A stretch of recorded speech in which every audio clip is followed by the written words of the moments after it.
Hi అండి. ఈరోజైతే రవ్వ కేక్ అయితే రెడీ చేస్తున్నాను. చాలా సింపుల్‌గా, ఈజీగా ఓవెన్ కూడా అవసరం లేకుండా మనకి కేక్ అయితే రెడీ అయిపోతుంది.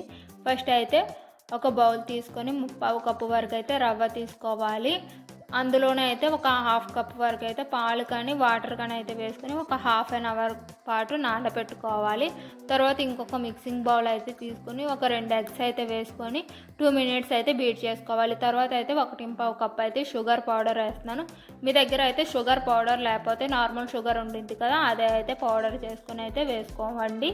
తర్వాత అయితే కేక్ జెల్ అయితే నేను వేస్తున్నానండి. మీ దగ్గర కేక్ జెల్ అనేది అవైలబుల్ లేకపోతే బేకింగ్ పౌడర్ కానీ, బేకింగ్ సోడా కానీ అయితే వేసుకొని బాగా బీట్ చేసుకోవాలి. క్రీమీ స్ట్రక్చర్ వచ్చేంత వరకు అయితే అన్నీ బాగా కలిసేటట్టు అయితే కలిపేసుకోవాలి. తర్వాత అయితే వెనిలా ఎసెన్స్, పైనాపిల్ ఎసెన్స్ వేసుకోవాలి.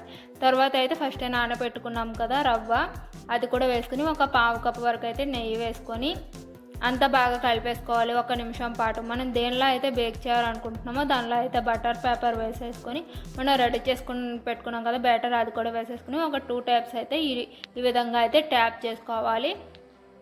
తర్వాత అయితే ఫస్ట్ ప్రీ హీట్ పెట్టుకున్న కళాయిలో అయితే 40 to 45 మినిట్స్ అయితే బేక్ చేసుకోవాలి. అంతే అండి, చాలా సింపుల్గా అయితే రవ్వ కేక్ అయితే రెడీ అయిపోతుంది.